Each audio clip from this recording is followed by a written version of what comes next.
Resident Evil 3 Remake is kind of doomed to be stuck in Resident Evil 2's shadow. Coming out just 1 year later, it's using the same mechanics and the same engine to deliver an experience that is distinctly different from what those mechanics were originally designed to do, but not so wildly so as to escape immediate and constant comparison. Even its main selling feature, the implacable nemesis, isn't enough to entirely divorce Resi 3 from last year's title. But setting aside the existence of the game that looms over it, Resident Evil 3 still does a capable job standing on its own two legs, maintaining a solid core loop and bringing in some pretty stellar action movie-worthy sequences.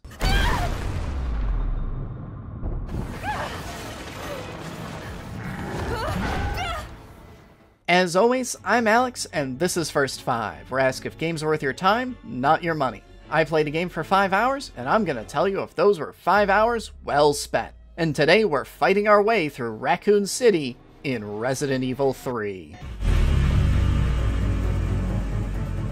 Alright, I'm not even going to pretend to beat around the bush about this. Resident Evil 3's remake suddenly popped up on my radar for one reason and one reason only. This game is 7 hours long and it's become one of the main talking points about the game. That runtime seems to be a bit of a sticking point, but this is exactly what I want in the video game industry. A AAA game I can actually conceivably finish might be just one small step for the medium, but it's a giant fucking leap for me. I haven't bought a Resident Evil game since Outbreak, and I still haven't found the time to play the last remake, so I can't say I'm the best man for the job here, but advocating for short games is half this channel's reason for existing, so you know where I'm coming from when I still decide to say, this is my jam!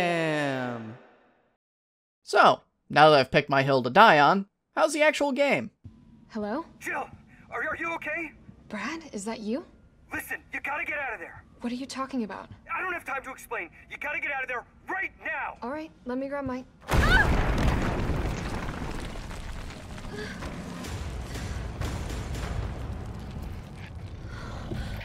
Huh, we're off to a pretty good start.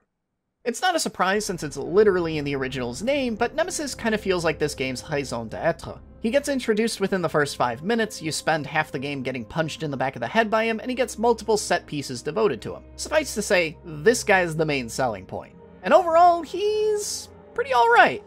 He's a little bit different every time you fight him, but he does a lot to break up the game's pacing. I think my favorite Nemesis encounters were the ones that took me through familiar areas I'd already explored, except now I had to sprint through them while dodging zombies as he hounded me only ever 2 steps behind. But other times you're just running through quick-time set pieces minus the button prompts. In rare instances, you'll even get to fight back and have a straight boss fight. These fights are perfectly fine, but gameplay-wise, there's not a whole ton to them.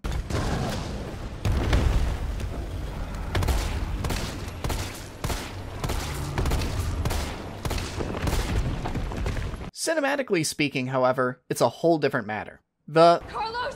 That thing is still alive! reaction might get a little old after he comes back for the 5th time, but Nemesis is still a pretty damn cool adversary. Getting chased by a brick house of a zombie with a flamethrower is about as intimidating as you'd expect it to be, and watching him bound around on the walls is a pretty cool moment. While he may not have a ton of inherent personality, his physical presence as this unstoppable, implacable monster chews up almost any cutscene he walks through. He's not the only indestructible force in this game, however. Jill's a bit of a Terminator herself.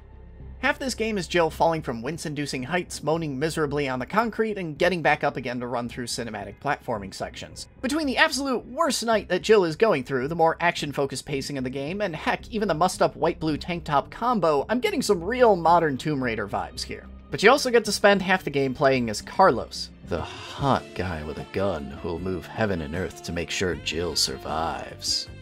Each character gets access to entirely different weapons, and Carlos's main gun is a full-on assault rifle. In Carlos's more action-y segments filled with hordes of zombies, a full-auto weapon is a bit of a must, but I also kind of hate using it. Because in a game about headshots and ammo conservation, I waste so many bullets on the wall behind the thing I'm shooting at.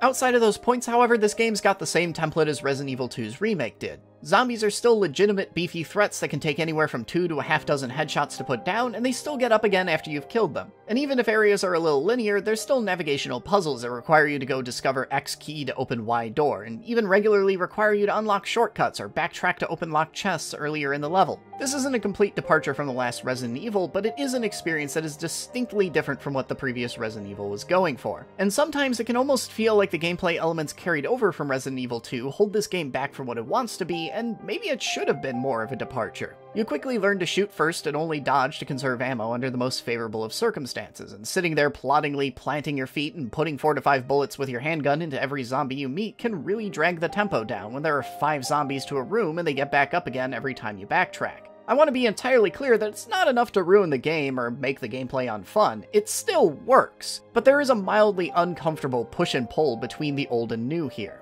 One way the game tries to bridge the gap, however, is with its new dodging system, and honestly, it's a mechanic I really enjoy. It's downright necessary to survive any encounter with Nemesis, and while it's a bit spottier when it comes to the zombies themselves, once you get the knack for the timing, it is immensely satisfying to pull off.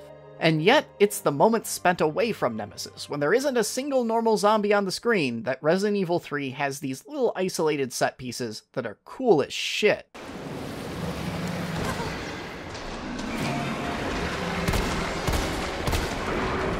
In the rare moment when Resident Evil 3 decides that it wants to get weird, it leaps to a whole new level. Take this section in a power plant, for example. The place has become a hive for some sort of creepy-crawly monsters, but you still have to dive in headlong in order to reactivate some power breakers, so you begin marching through an incredibly tense game of cat and mouse. Enemies can pop up anywhere and everywhere, including on the ceiling or behind you, are designed to blend in with their environment, and if you do catch sight of them, they'll run away and try to ambush you around the corner. Some quick wits, even quicker aiming, and a hearty shotgun blast are the only difference between who gets to jump on who in this section, and my only regret was that it only lasted like 10 minutes. But on that high note, what do you get out of 5 hours with Resident Evil 3? That's taken me all the way to the game's final area, and in the 5 hours I've spent getting there, the game has had barely a moment of fluff along the way. Certain sequences might stand out over others, while some mechanics feel like they slow the game's pace, but critically, even at its slowest, the game doesn't drag, and if you don't like a particular section, you'll be doing something else in another 15 minutes anyway. First you'll explore a zone, then you'll get to fight a new type of enemy, or get a little set piece like the power plant, then Nemesis will chase you back through the whole thing, and you'll wrap it up with a playable cutscene or a boss fight. It's a very tight loop.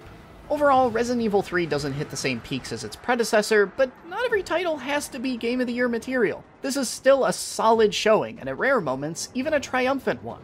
It also feels like if it had been strung out over a longer runtime, if perhaps linear sections like the sewers that you can blow through in 10 minutes were expanded out into their own full zones, or Nemesis chased you around another half dozen times, the game would have become awfully repetitive very quickly. But as it stands in its current incarnation, Resident Evil 3 is a solid way to spend a weekend. If you guys didn't already know, I just launched a Patreon, and with your generous support, I can start doing all kinds of cool stuff, like more in-depth video essays and 5-hour streams where I review games like this in real time. So if any of that sounds cool, please consider becoming a patron today. But I hope you enjoyed this first 5 review. Thanks for watching this far, and I'll see you all next week.